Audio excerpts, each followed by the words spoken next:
Aku di presensya dua tahun. Ani dan magdawang dan grasa hanggang dua tahun. Ya ikaw po kung kanangamin amin. Bisa doon nangamin ka amin.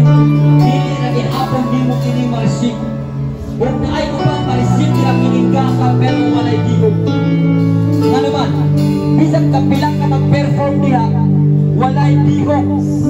Usa sa mga nakadawat og digog katong tao kanunay na nagapaubos sa ating bangal sa Ginoo. Ang tao naman gialamon mao katong tao kanunay nagapaubos sa presensya sa Ginoo. Simta nang ano din.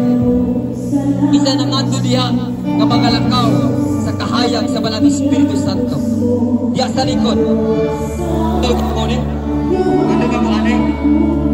Yes, kung nagtantoy mo, this is your time. Samtang pilit pa na kung kinikipabak ang microphone. Samtang harap kinikap ang microphone rin. Buhat ikot po sa mga instruction. That is prophetic and yes, declaration sa alaga sa Ginoo karon.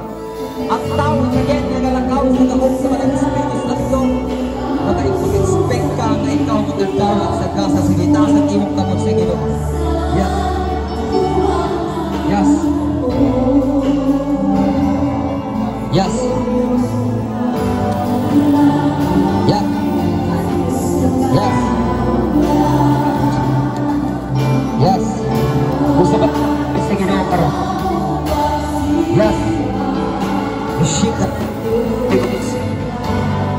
The baptizing of the Holy Spirit, panagsara na may tabo sa mga katawan sa Ginoo. The Holy Spirit panagsara na may tabo. Nakita sa inyo karon wala na may time sa Ginoo. Ang inyong time inyo nang ihurot sa kahilayan. At Romans chapter 12 verse 2, ayaw kamo makikuyon sa pamatasan ng kalibutan. Ibabag mo hinuon sa Dios ang inyong kinabuhi. Huwag mo kapalong at dugay mo gibinanggo sa kaaway. Dugay mo binanggo sa tanas. Yes. Paganina sa tangga. Start kagabi